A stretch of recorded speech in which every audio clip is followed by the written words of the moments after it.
welcome to the New Conversation. I'm Dwight McBride, president of the New School.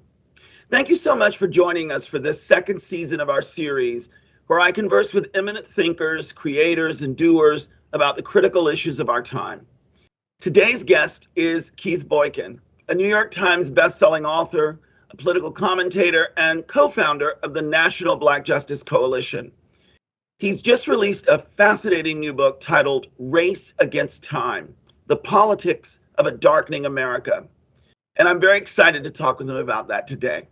I've been really looking forward to this conversation. So thank you very much for being here with me, Keith. Thank you. Let's jump right in. I'd first ask everyone who sits in this chair with me this question. I'd love to know how you got your start as an author and commentator. And when did you first know that that was going to be the path that you were on? And was there anything else that you thought you might be doing earlier in your career? Well, I feel like I've never had one career. I feel like I've had so many different careers, but they all relate to things that I've been interested in since high school and college.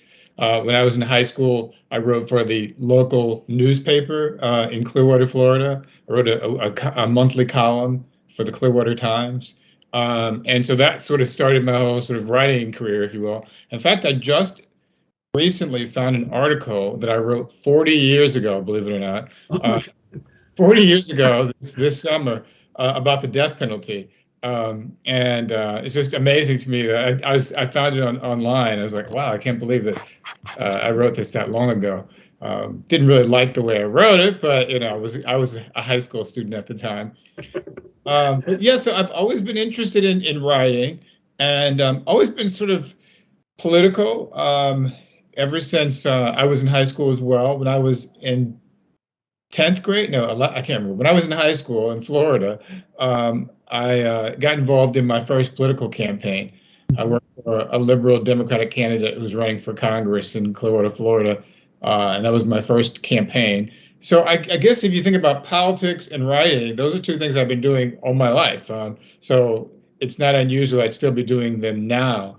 I've also had other careers though, since I've been a lawyer, but never practiced law. But I went to law school, went to work for a law firm in California after I graduated law school, and decided to quit that job to go work in politics again.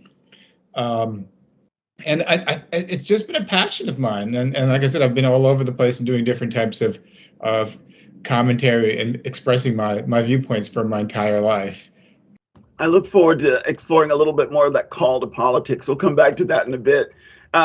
You're also a fellow New Yorker, and I am still somewhat new to the city. Arrived here at the very beginning of the pandemic as things started to shut down. And am only now beginning to have some of the New York experience as the city begins to reemerge. I wonder what you can tell me about the things that you have enjoyed and love about this city. Any favorite places, things I should absolutely put at the top of my list? What do I love about New York? I love the diversity of the city. I love the people. I love the energy. It's interesting because I've always wondered where else I could live besides New York.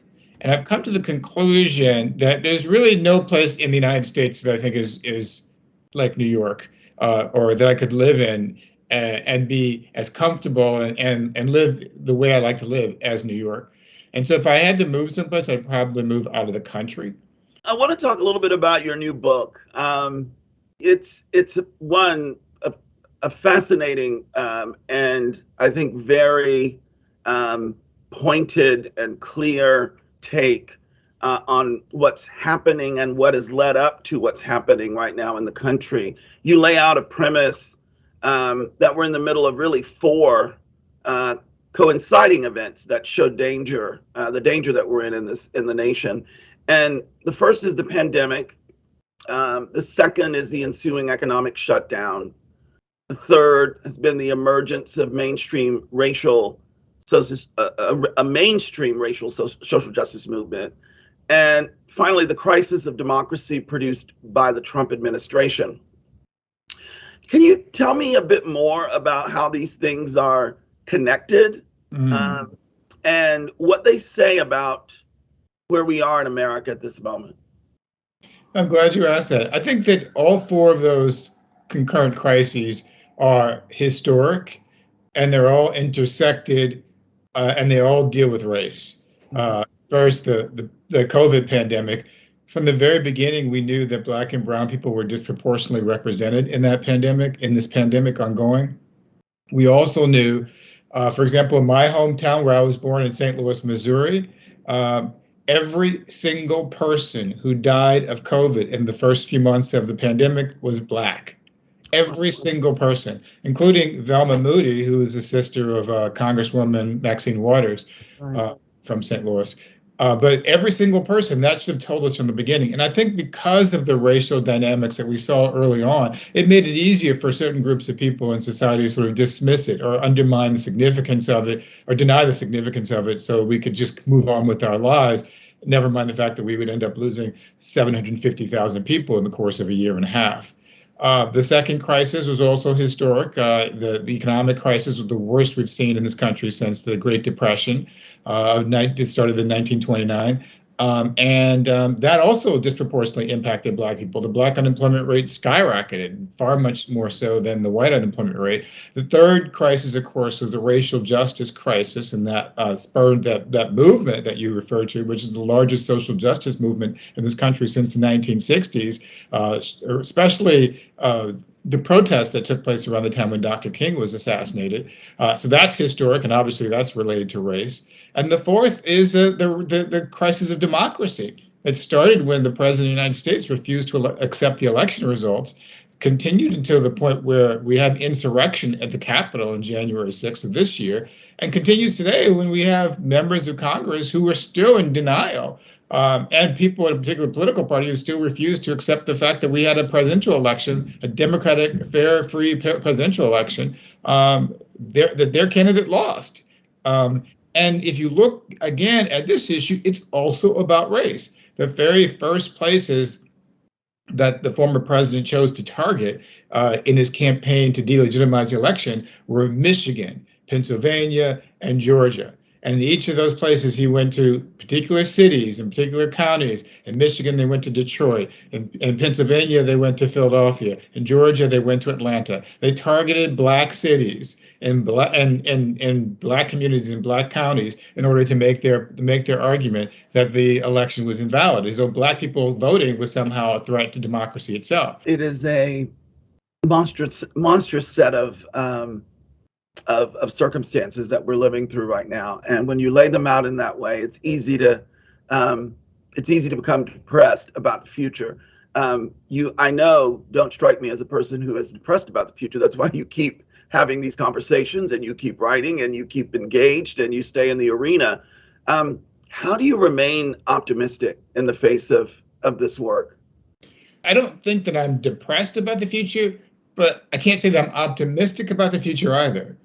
I feel like I'm neutral about the future. And it reminds me, going back to a passage from Dr. King's letter from a Birmingham jail, where he talks about time, and he says that time is neutral, and it can be used either constructively or destructively.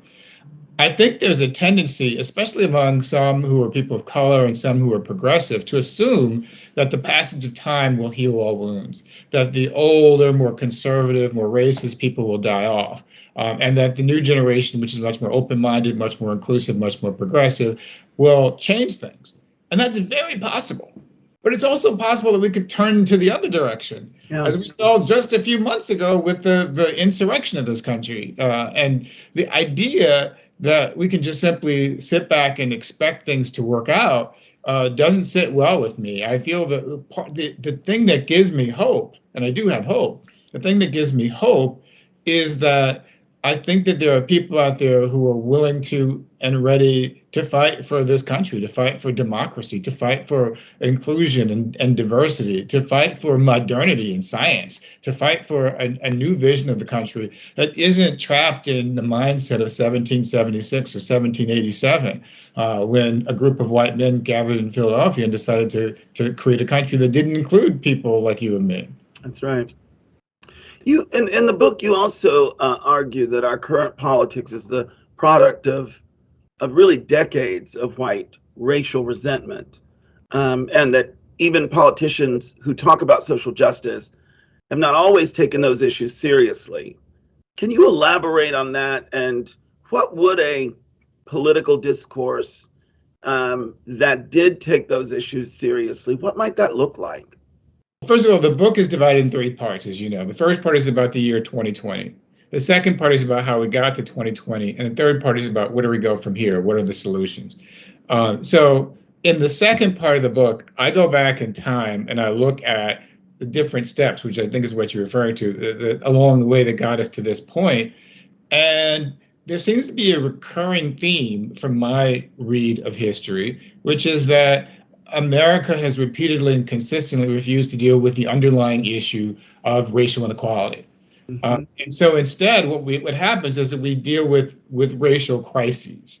From time to time, there is a crisis that erupts, and leaders and lawmakers and others in important positions step in to do something to fix that particular crisis, but not necessarily fix the larger problem of racial injustice and inequality in America. It's almost as if no one even tried to fix that problem. Even during the Civil War, we lost 600,000 people fighting about the issue of slavery and states' rights.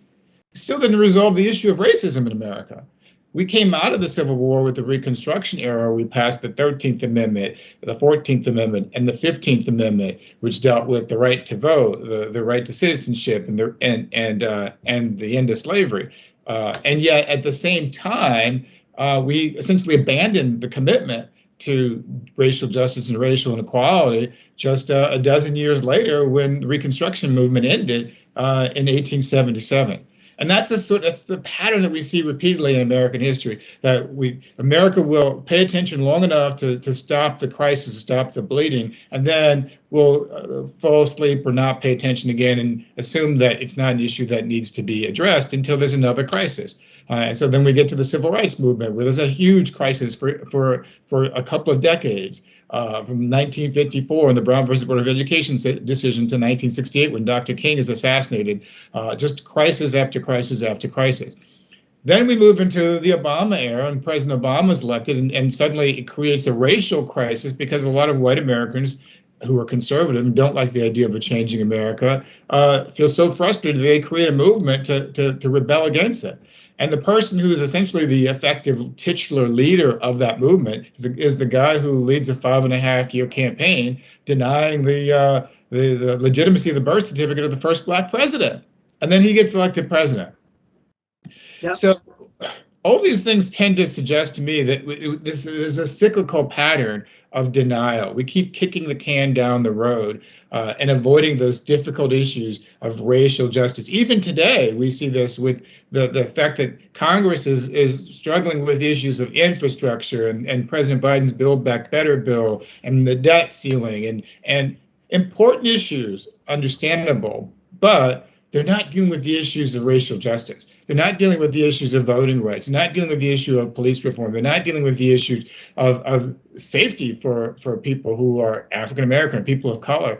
And we're essentially told to wait repeatedly. Well, we'll get to your issue after we take care of all these other more important general issues. And it doesn't help that we're in a country where people really do have a horrifying fear of actually talking about race, which is, to your point, it underlies every single thing every single reckoning moment, if we want to call them that we've had in American history, but we don't want to talk about it. Even this crazy critical race theory brouhaha that's happening now in public discourse, which is it's disheartening, it's disingenuous, but it comes from a place of never wanting to actually talk about the thing that is the problem and continues to be the problem: race and white supremacy.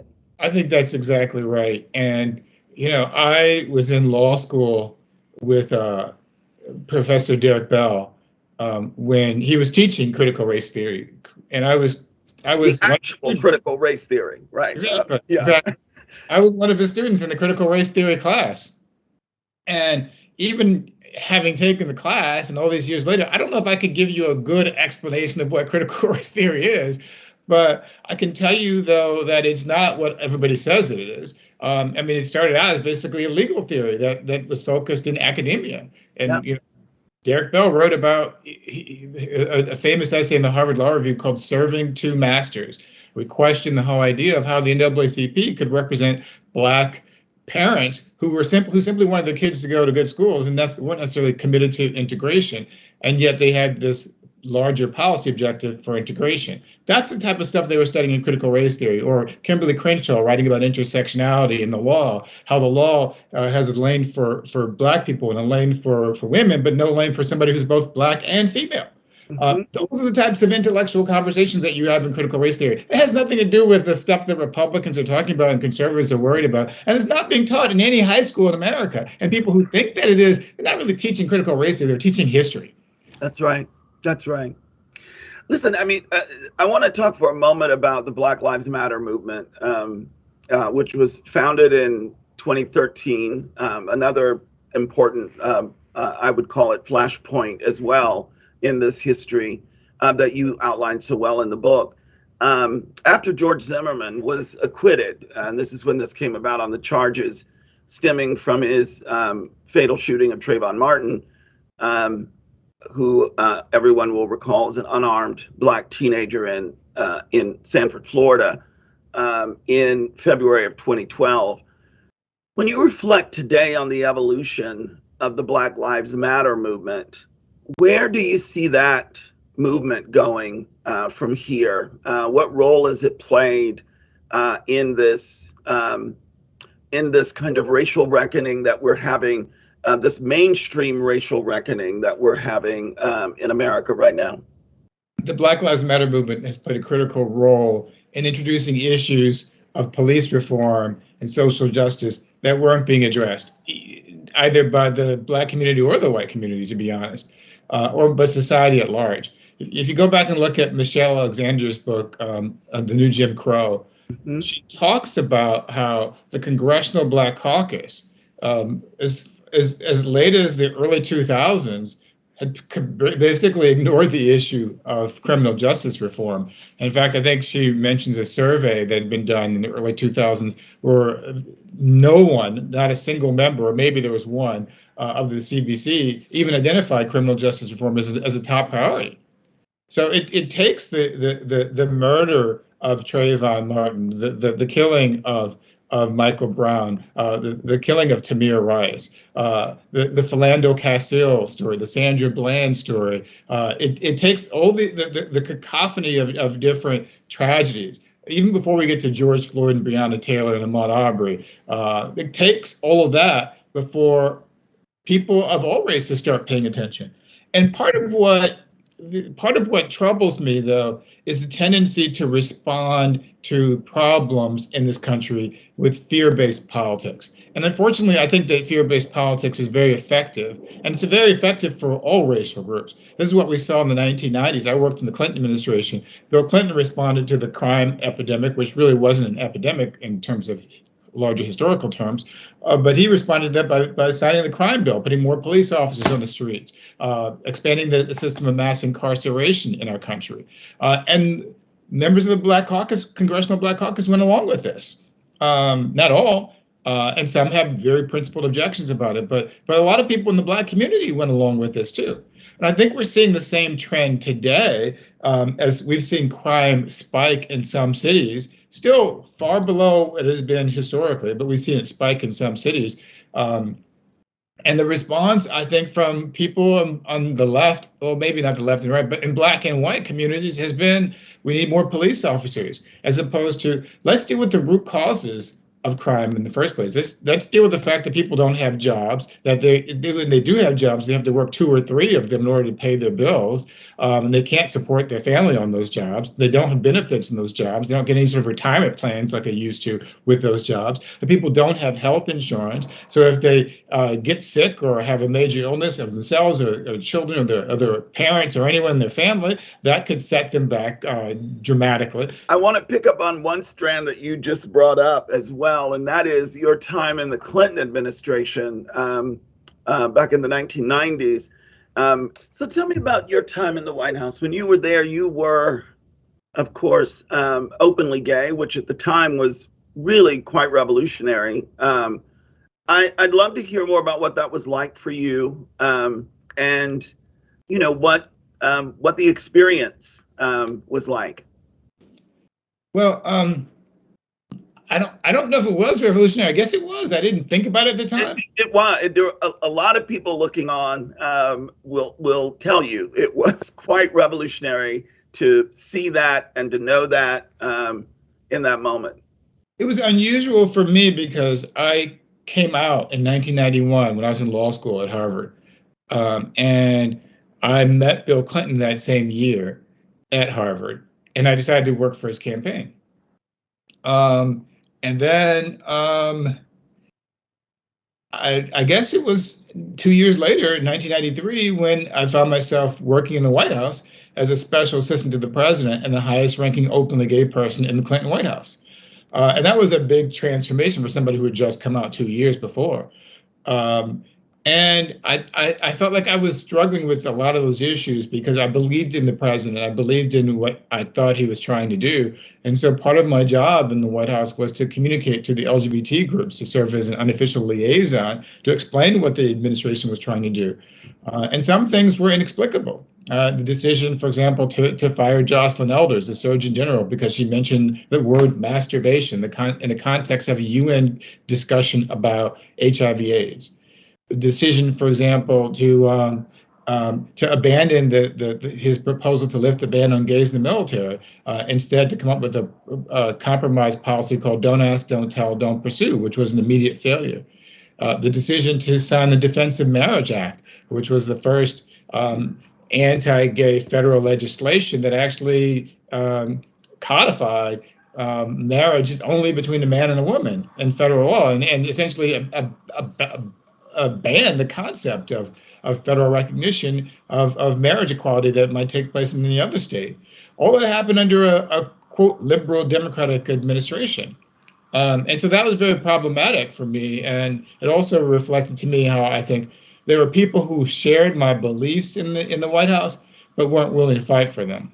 And I talked about that at one point in the book, which a part that I don't really like to talk about a lot because I step on toes of people who I know and respect. But there are people who I know and respect. Some of them are very, very successful and famous today. I won't mention any names. You have to read the book for people who haven't read it to figure out who they are, who were in the room with me arguing against taking very basic steps to protect LGBTQ people. And there are some people, including somebody who might have been a former mayor of Chicago, who was actually very homophobic at that time. And so I think it's important for us to be able to challenge power from inside and outside. And my experience working in the Clinton administration as an openly gay person taught me that just because things may look a certain way on the outside, that there's still a lot of struggle going on the inside. One last story, which I'll share with you, was that when I was first hired for the job, I didn't think it was an unusual thing for somebody to be openly gay and working in the White House. I didn't realize that was a controversial thing to do until I was called back to the FBI for a second interview for a background check. And the FBI interviewer told me that they had obtained information that I might be living an alternative lifestyle. And I thought, well, I'm gay. That's what you're asking, but I don't know why the FBI didn't know that in the first round of background checks that they did of me. But it was a reflection of just, I think, how much things had changed. Yeah. One other person I just want to shout out right now, I'm not sure if you know Mario Cooper, but Mario Cooper worked in the Carter administration, openly gay African American, worked in the Carter administration. I don't know if he was out when he worked in the Carter administration, though. Mm-hmm. But Mario was a mentor of mine, and he passed away a few years ago, HIV/AIDS. But he was a mentor of mine, and he was very helpful in terms of helping me to negotiate my way in the world too. So I want to give him a salute and acknowledge his work and leadership in paving the path for me to be there. Absolutely. I just wanted to end our conversation today in the way that I almost always do in these, is by asking you to reflect on what you think your advice to young people these days would be. A little something for them as our students are thinking about making their way in this world, a world we've been talking about for the last half hour or so. What advice do you have for young people today? Well, Well, two things. One, don't give up, and two, take the road less traveled by. That's been my philosophy. I remember when I was in college, I came across that passage from Robert Frost, "The two roads diverge in the yellow wood," and I took the one less traveled by. That's been the approach I've taken. And then the don't give up thing. I'll tell you a couple of stories. One, real quickly. 1982, I was in high school. I worked on my first campaign I mentioned to you before. He lost. 1984, I worked for Walter Mondale when he ran for president, and he lost. In 1986, I worked for Julian Bond's campaign, primary campaign against John Lewis in Atlanta, Georgia, and he lost. In 1988, after college, I worked for Michael Dukakis's campaign for president, and he lost. In 1989, I worked for a licensed collector candidate who ran in St. Louis, Missouri, and she lost. In 1992, after I graduated from law school, I got a call from the Clinton campaign to quit my job working for this high-priced law firm to go to Little Rock, Arkansas, and work on another campaign. Everybody thought I was crazy to do it, but I did it anyway. Ended up working for the President of the United States. So don't give up. You never know what's going to happen. And then one other story, which I won't go into great detail about this one, but I'll just do really quickly because I think it's relevant to what you're saying. A couple of months ago, I was walking down the street and ran into a Black trans woman who said to me she wanted me to speak out about Dave Chappelle and what was going on about Dave Chappelle. So I tweeted about this, created a big controversy because people didn't believe it when I wrote it, but it happened. And then I ran into the same woman 2 more times that same day. And I thought that I should talk to her after all this. And she told me she was looking for a job. She's homeless. She had no money to support herself. And I said, well, maybe I can help you. Send me your resume. And so I gave her my email and phone number. She sent me her resume. Turns out she's eminently qualified.